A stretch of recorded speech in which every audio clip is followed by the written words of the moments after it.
Đó, để không? Thu mưa hả? Làm nhà nào mấy con, một con không?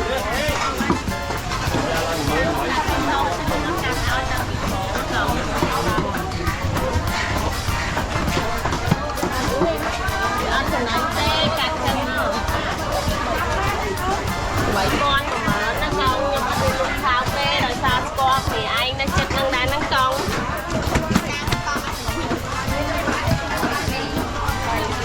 con luôn làm lại là nó không thì nó không rồi này ai nó cái lại kìa nữa nó là ai mà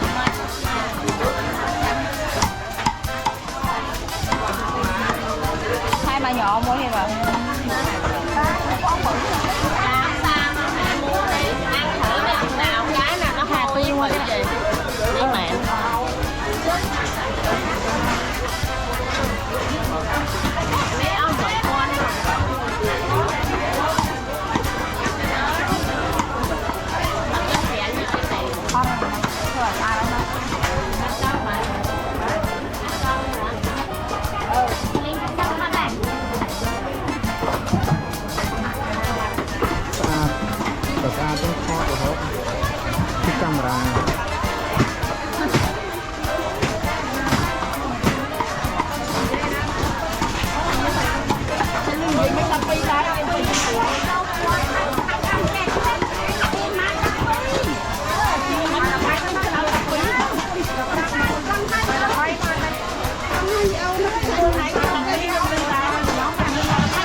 một lại là một cái thì con làm rồi đi rồi hai mẹ nhà mấy cái này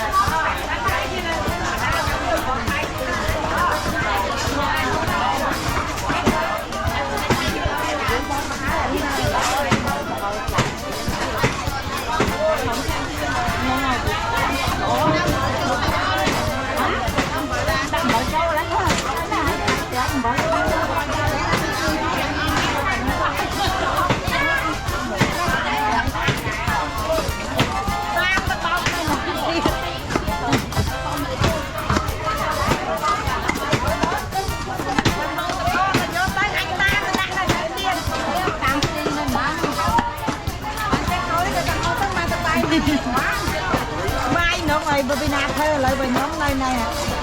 bên nào hết cái kia này đa pe cái mình nói cái bên này á cà phê cái mình nói cái đôi cái cái kéo rồi nó lên hẹn cái tất cả hẹn cái gió tới đây thì cái mấy hẹn cái gió tới ôi anh mà họ ta là lấy cái cô này ghê anh lộn mà cái cắt luôn à mà cái trong ra là mua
Ngốc.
vô tăng sở hữu một số việc khác bãi chứ ông bãi trả lời sở hữu một số ấy việc giải thiệu nhưng thả mình vô bắt lấy anh nó quạt này ơi hãy chua con nước tha ót là ót tha thì mà ngay nơi cùng đó là hốt mong nghĩa khơi mặt dù trên chất thầm chất thầm mình chất thà đi qua hốt một người tránh còn mình không sẽ bằng vô ha tới mấy mấy thời chuyên mà chung ăn vô đây đây mình ăn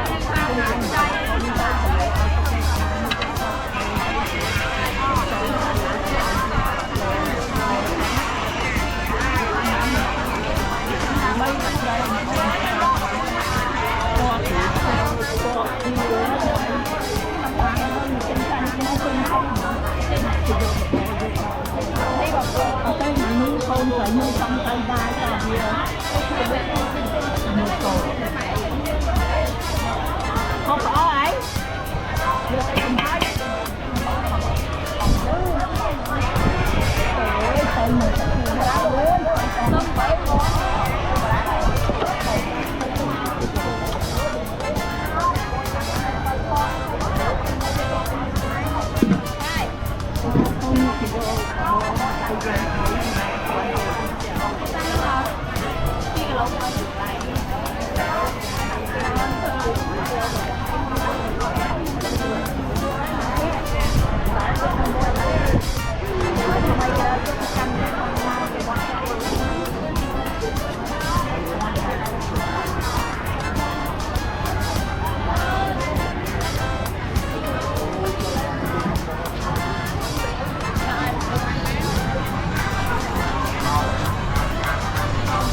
mai nữa rồi bởi vì nát thơ lại bởi nhóm này này à nhưng vì nát thơ cái viên đa phê cái nắng có bây giờ nía cà phê cái nắng lấy đôi cái mai kéo rồi mai lâu mày ăn cái đất kẹt cái gió tới cái mai kẹt cái gió tới ôi anh học ở trong ta là lấy ta chua đây kê anh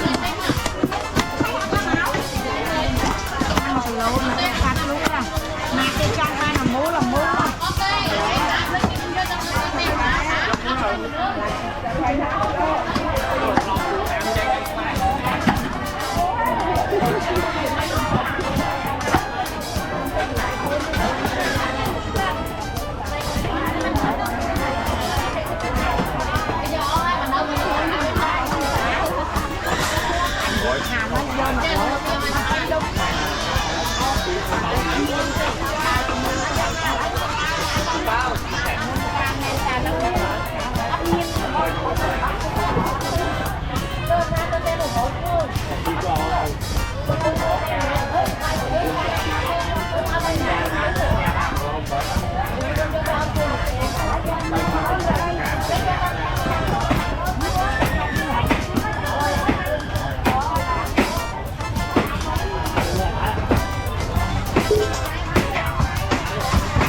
Lên tinh con đông tiệt.